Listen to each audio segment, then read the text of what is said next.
కన్న తల్లిదండ్రులకు అలాగే విద్యాభ్యాసాన్ని చేసుకోవడానికి అవకాశం ఇచ్చినటువంటి జిల్లేళ్ళమూడి అమ్మకు, ఈ నేలకు నా పాదాభివందనాలు.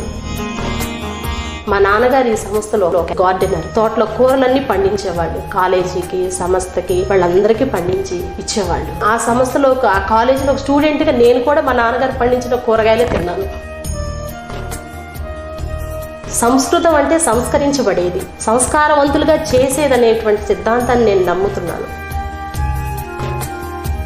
ఒక వర్గానికి సంబంధించినటువంటి ఒక భ్రమాభ్రాంతి ఉన్నారు జనాలు. That is not correct, but I'm not accepting also. అమ్మ చెప్పింది, దుష్ట శిక్షణ శిష్ట రక్షణ కాదు, శిష్టుల్ని దుష్టుల్ని అందరినీ రక్షించడమే నా లక్ష్యం అని. అన్నదానం పరందానం, విద్యాదానం పరంచతత్తు. అన్నదానం అంటే కేవలం అన్నదానం చేయడము పరందానం అని మొదట్లో కవులు చెప్పారు. తాజ్మహల్ కట్టించింది షాజహాన్ అయినా కూలీలు ఎంత కష్టపడితే దానికి అంత అందమైన రూపం వచ్చిందో, కట్టించిన డబ్బులు ఎవరు ఖర్చు పెట్టారో మాకు తెలియదు. కానీ మేమే స్టూడెంట్స్, మేమే కూలీలు అంటే ఏదో అది తక్కువ అని కాదు. మన యొక్క విద్యాలయాన్ని నిర్మించుకోవడం కోసం మేమందరం కూలీలుగా మారాము.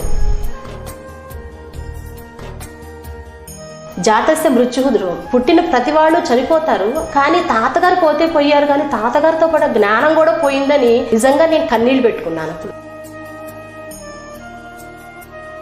సంస్కృత్ లెక్చరర్గా నాకు అవకాశం వచ్చింది. ఈ యొక్క అభివృద్ధి అంతా కూడాను అమ్మే అని చెప్తాను నేను.